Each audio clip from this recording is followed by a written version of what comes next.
फार्मी ना खुआया करो जो तौहीद बयान कराने, देसी खुआया। आज का पता को नहीं फार्मी पका कि देसी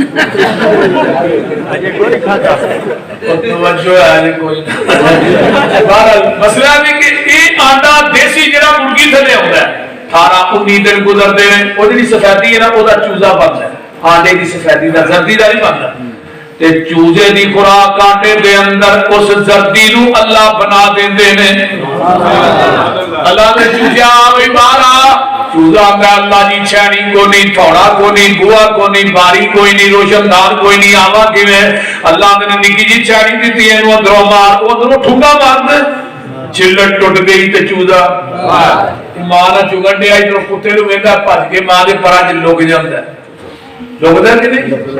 रब नू छड्ड के गैरां नू मुश्किल कुशा कहने वालो, मैनू एक गल दा जवाब ते दिओ, आंडे दी सफेदी ते जर्दी नू किन्ने मिक्स नहीं होण दित्ता?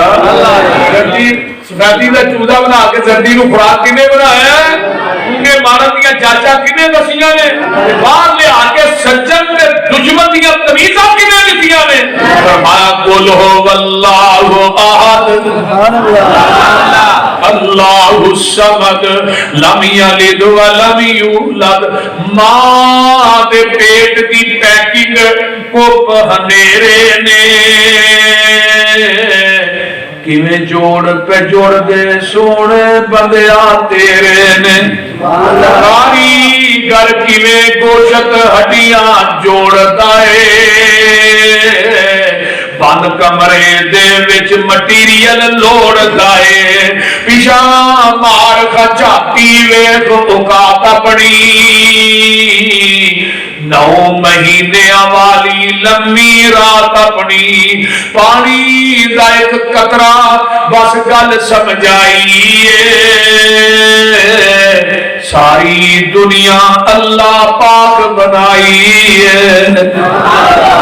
चल हुण जरा वेख मज्जा गावां नू, गोबर पेशाब खून ते ओना थावां नू, खून पेशाब दियां अंदर नहरां ने, काले थना विचों निकलियां चिट्टियां धारां ने, मक्खन दुध मलाइयां बंदिया रचना है। जदों